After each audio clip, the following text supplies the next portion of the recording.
Hello दोस्तों। स्वागत है आप सभी का हमारे चैनल एचआर राघव में। आज हम बात करने वाले हैं उत्तर प्रदेश सरकार की एक बहुत ही महत्वपूर्ण वैकेंसी के बारे में, जो डिस्ट्रिक्ट और ब्लॉक लेवल पे आई हुई है, जिसका आप सबको बहुत काफ़ी दिनों से इंतज़ार था। इस पहले भी मैं एक बार इसके बारे में डिस्कस कर चुका था आप सबसे। ये वैकेंसी है उत्तर प्रदेश राज्य ग्रामीण आजीविका मिशन के लिए। ग्राम्य विकास विभाग के अंतर्गत आती है उत्तर प्रदेश सरकार की ये वैकेंसी है। ये एकमात्र ऐसी वैकेंसी है जिसका सिलेक्शन डायरेक्ट होता है। और आज हम इस वीडियो के माध्यम में मैं आपको बताऊंगा कि टोटल कितने पद हैं और योग्यता क्या है, अनुभव इसमें आपको कैसे, इसका जो फॉर्म होता है कैसे उसको फिलअप करना है ताकि आपका एडमिट कार्ड आए।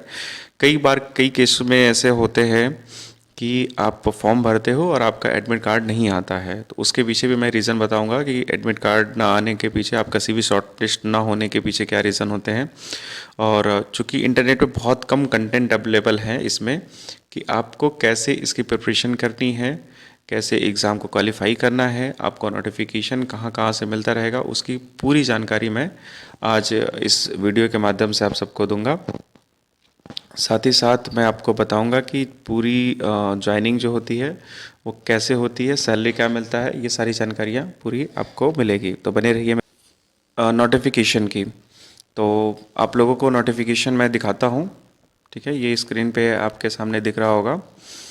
इसमें सारी जानकारियाँ लिखी हुई हैं और इसमें जो पद हैं, टोटल कुल 5 तरह के पद हैं। ये स्टेट लेवल, डिस्ट्रिक्ट लेवल के पद हैं। इसके अलावा भी आपको ब्लॉक लेवल के जो पोस्टें हैं उसको मैं दिखा देता हूँ। डिस्ट्रिक्ट लेवल की और स्टेट लेवल के जो पोस्ट हैं, ठीक है, वो आपको दिख रहा है स्क्रीन पे। सीनियर टेक्नीशियन की सारे पोस्टें हैं। ठीक है, अलग अलग हैं। आईटी के हैं, लॉ के हैं, सोशल मोबिलाइजेशन के हैं, एग्रीकल्चर के हैं, ठीक है, और कॉपर बिल्डिंग के हैं। इसके बाद कुछ और भी पद हैं इसमें, मैं उसको भी वो आपके सामने दिख रही है। इसमें आपको डिस्ट्रिक्ट भी दिख रहा है कि कौन कौन से डिस्ट्रिक्ट हैं और कौन कौन से ब्लॉक हैं जहाँ पे सीट अवेलेबिलिटी मिलेगी इसकी। सैलरी भी आपको मेंशन है। ठीक है, ये जो सैलरी है ये इन हैंड सैलरी होती है। इसके अलावा भी आपको मैं आगे बताऊंगा आपको कि कैसे सैलरी, जो सैलरी निर्धारित होती है, उसके अलावा जो टीएडी होता है उसका पैसा कैसे मिलता है, किस तरह से आप बिल बना के देते हो तो उसका पैसा मिलता है। ये सब कुछ पेमेंट अलग से मिलता है आपको। हालांकि अभी बात चल रही है कि शायद पेमेंट, जो सैलरी है इसको भी बढ़ा दिया जाए, क्योंकि इसमें एचआरए लागू होता है तो हर साल इसका पेमेंट बढ़ता है। ठीक है, ये डिस्ट्रिक्ट लेवल के पोस्ट थे। जो ब्लॉक लेवल के हैं वो भी पोस्टें मैं आपके सामने स्क्रीन पे दिखा रहा हूँ अभी। अलीगढ़, बहराइच, बांदा, बहुत सारे डिस्ट्रिक्ट हैं। आप लोग वीडियो को पॉज करके आप लोग आराम से देखिए इसको, ठीक है, क्योंकि बताने में बहुत सारा समय लग जाएगा। और ये वेबसाइट है इसकी, जहाँ से आप ये नोटिफिकेशन जो मैंने डाउनलोड किया है इसकी जानकारी भी आपको वहाँ पे मिल जाएगी। 3 नवंबर से स्टार्ट हो चुकी है वैकेंसी और 2 दिसंबर तक ये इसके फॉर्म भरे जाएंगे। फॉर्म भरने के बाद से सीवी शॉर्ट लिस्टिंग के प्रोसेस शुरू होगा। सीवी शॉर्ट लिस्टिंग होने के बाद जिनका शॉर्ट लिस्टिंग होगा उनका जनवरी के फर्स्ट वीक तक रिटेन एग्ज़ाम के लिए बुलाया जाएगा लखनऊ में। वहाँ पे एग्ज़ाम होगा। उसके बाद जो बच्चे इसमें से सेलेक्ट होंगे उनका डॉक्यूमेंट वेरिफिकेशन होगा। तो अब बात करते हैं कि इसमें क्या क्या योग्यता रहने वाली है, कौन कौन से लोग इसमें अप्लाई कर सकते हैं एक्सपीरियंस के हिसाब से। तो सबसे पहले मैं अकाउंटिंग की बात करता हूँ, सबसे लास्ट से बात करते हैं कि जो बल्क में रिक्वायरमेंट है जिसकी, अकाउंटेंट की। ठीक है, बीकॉम के नॉलेज, इसके साथ साथ टैली की जानकारी होनी चाहिए। और अब आते हैं जो क्लस्टर लेवल के सीईओ की जो पोस्टें हैं। ठीक है, ये सीईओ वो नहीं है जो चीफ एग्जीक्यूटिव ऑफिसर आपके दिमाग में आ रहा होगा। सीईओ क्लस्टर लेवल पे रखे जाते हैं। ये एग्रीकल्चर के कैंडिडेट इसके लिए अप्लाई कर सकते हैं जिन्होंने पीजी का कोर्स किया हुआ है एग्रीकल्चर से, या एमबीए किया हुआ है एग्रीकल्चर या बिजनेस से रिलेटेड, वो लोग अप्लाई कर सकते हैं इसमें 25,000 की सैलरी पे। और ITMIS, MCA और बीटेक CSIT के लोग अप्लाई करते हैं इसमें। हाँ, इसमें जो डिस्ट्रिक्ट लेवल की जो पोस्ट होती है, इसमें क्या है कि IT की नॉलेज होनी चाहिए, उनको MIS की जानकारी होनी चाहिए, वो लोग अप्लाई करते हैं। और बाकी कुछ लॉ के हैं, लॉ में भी सीधे सेम है, उनका MCOM होना चाहिए और 5 ईयर का एक्सपीरियंस होना चाहिए। और जो टेक्नीशियन है सोशल मोबिलाइजेशन का, उसमें भी PG होना चाहिए या MSW होना चाहिए। और उनका भी 5 साल का एक्सपीरियंस होना चाहिए। और जो टेक्नीशियन की जो पोस्ट है उसमें MBA होना चाहिए। और सीनियर टेक्नीशियन, उसमें 7 साल से ज़्यादा का एक्सपीरियंस होना चाहिए, अलग अलग सेक्टर का, गवर्नमेंट सेक्टर का, PG एग्रीकल्चर से। तो ये है टेक्निकल बातें। अब जो सबसे इम्पोर्टेंट बात है वो मैं बताता हूँ आप सबको। अब बात करते हैं कि UPSRLM में काम क्या होता है। बहुत सारे लोगों को जानकारी इसकी नहीं होती है, लेकिन जो लोग ग्रामीण बैकग्राउंड से आते हैं या ग्राम समाज से आते हैं, उनको पता होता है कि SRLM क्या होता है।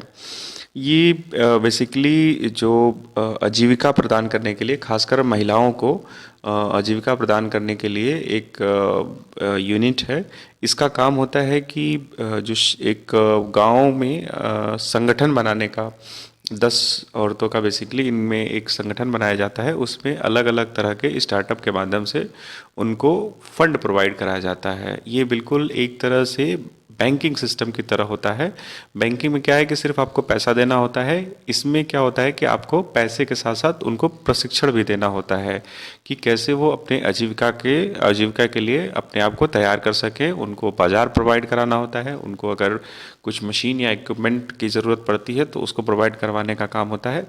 इसमें बहुत सारे फंड होते हैं, बहुत सारी स्कीमें होती हैं। जब आप ज्वाइन करेंगे आपको ट्रेनिंग दी जाएगी इसकी कि कौन सा फंड कैसे काम करता है, उसके लिए क्या क्या मानक रखे गए हैं। और बेसिकली यही सारी काम होता है, रूट लेवल पे काम होता है बिल्कुल। ग्रामीण स्तर के जो बिल्कुल पिछड़े हुए लोग होते हैं उन पे काम करना होता है। तो ये एक बहुत ही चैलेंजिंग काम होता है। और इसमें ज़्यादातर वुमेन्स से, महिलाओं से ही डीलिंग रहती है, मेल से डीलिंग रहती है। तो आपको काम का आइडिया लग गया होगा कि किस तरह से आपको इसमें जाके ग्रॉस लेवल पे, आपको रूट लेवल पे काम करना होता है। तो अब बात करते हैं कि इसकी प्रिपरेशन कैसे किया जाता है। तो इसका जो रिटन एग्ज़ाम होता है वो जिस भी पोस्ट के लिए आप अप्लाई कर रहे हैं। अच्छा, इसके पहले मैं आपको एक इम्पॉर्टेंट चीज़ बता देता हूँ कि आपको अप्लाई, इसमें आपका एडमिट कार्ड आने के पीछे क्या रीज़न होता है। अब मैं आपको बताता हूँ कि एडमिट कार्ड ना आने के पीछे आपका क्या रीज़न होता है। फिर मैं बात करूँगा कि इसका प्रिपरेशन कैसे करते हैं। तो एडमिट कार्ड ना आने के पीछे सबसे बड़ा रीज़न होता है कि CV आपकी शॉर्ट लिस्ट नहीं होती है। CV शॉर्ट लिस्ट ना होने के लिए अगर आप एक बार दिमाग में रखिए कि आपने जो भी काम किया है उसको पूरा एक डिटेल अपने बायोडाटा में उसको अच्छे से अप्लाई, उसको फिल करके तब दीजिए। उसको डिस्क्राइब करिए कि आपने सिर्फ ऑर्गेनाइजेशन का नाम नहीं लिखना है, वहाँ पे आपको ये भी बताना है कि उसमें आपने काम क्या क्या किया हुआ है, ठीक है, क्या क्या आपकी रोल्स एंड रिस्पॉन्सिबिलिटीज़ थी और किस डेट से लेके किस डेट तक काम किया है। और जो भी आप अप्लाई कर रहे हैं मेक श्योर रहें कि वो सारे डॉक्यूमेंट आपके पास अवेलेबल हों, तब जब आपका फाइनल वेरिफिकेशन होगा। क्योंकि इसमें जो एग्ज़ाम होता है वो बहुत टफ नहीं होता है। तो मैंने बताया कि आपको हर वो चीज़ें इस पे नोट करनी होती है ग्रेजुएशन करने के बाद कि आपने क्या क्या किया है, या PG करने के बाद आपने क्या क्या काम किया है, वो सारी डिटेल आपको पता होना चाहिए, ठीक है। आपके रिज्यूम में वो सारी चीज़ें ऐड होनी चाहिए।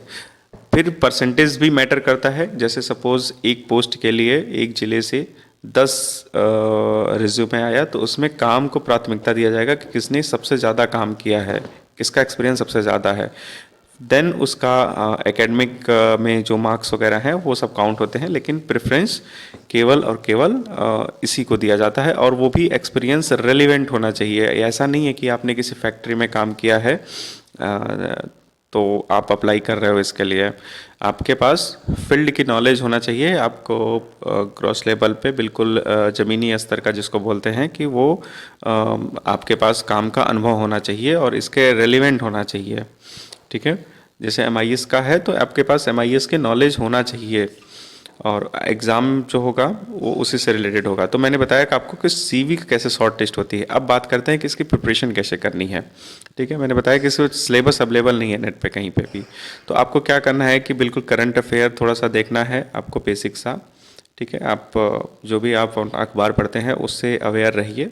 ठीक है, बहुत बेसिक सा इसमें करंट अफेयर पूछा जाता है कि योजनाओं के बारे में पूछा जाता है। ये ज़रूर आप लोग तैयार करिए, एक योजना मैगज़ीन आती है उसको आप लोग पढ़ लीजिए, और साथ ही साथ SRLM से रिलेटेड कुछ क्वेश्चन पूछे जाते हैं कि कौन कौन सी योजनाएं उत्तर प्रदेश सरकार में लाइवलीहुड के लिए कौन कौन सी लेटेस्ट में योजनाएं चल रही हैं, कहाँ कहाँ पे चल रही हैं, उनका नाम क्या क्या है, कब से शुरू हुई, पिछली योजनाओं के बारे में भी पूछा जाता है। तो इस तरह से आप लोग प्रिपरेशन कर सकते हैं अपने इंटरव्यू के लिए, अपने रिटन एग्ज़ाम के लिए। साथ ही साथ कुछ रीजनिंग और एप्टीट्यूड के क्वेश्चन आते हैं, वो बहुत कम आते हैं, 10 नंबर के होते हैं, 10 क्वेश्चन होते हैं।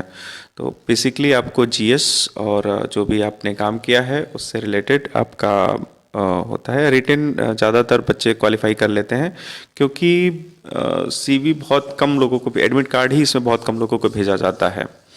तो ये मैंने बताया आपको कि किस तरह से आपको प्रिपरेशन करनी है। प्रिपरेशन करने के बाद अब बात करते हैं कि आपको इसका अगला प्रोसेस क्या होता है, पूरा सिलेक्शन का प्रोसेस क्या होता है। कि सबसे पहले क्या है कि आपको अप्लाई करना है, अप्लाई करने में अपना जो भी रिज्यूमे है उसको बिल्कुल मेंटेन करके अप्लाई करना है। देन आपको जो आपका रिटन होगा उसकी प्रिपरेशन करनी है। इंटरव्यू की उसके बाद आप अगर डिस्ट्रिक्ट लेवल पे हैं तो आपको इंटरव्यू की प्रिपरेशन करने की ज़रूरत है। अगर आपने ब्लॉक लेवल पे अप्लाई किया तो आपको कोई भी इंटरव्यू की ज़रूरत नहीं है, आपको सीधा लेटर भेजा जाएगा आप कि आप आइए, मैं आपको ईमेल किया जाएगा, आप आइए, आप अपना डॉक्यूमेंट जो है उसको वेरीफाई कराइए, और लेटर लेके फिर वेरीफाई होने के 2 से 3 दिन के अंदर ही आपको ईमेल आ जाता है, आपके डिस्ट्रिक्ट मिल जाता है। वहाँ पे जाके आप अपना अपने आप को वहाँ पे जाके अपने आप को एनरोल करिए, फिर आपका ट्रेनिंग स्टार्ट होती है, then you will get the joining. तो ये था पूरा प्रोसेस NISM में कैसे सिलेक्शन आपको पाना है। और भी कोई जानकारी हो तो आप मेरे से कमेंट में आप मेरे से पूछ सकते हैं, मैं उसका जवाब दे दूंगा आप सबको। और वीडियो अगर पसंद आया हो तो प्लीज़ लाइक और सब्सक्राइब शेयर कर ज़रूर करिएगा। Thank you so much.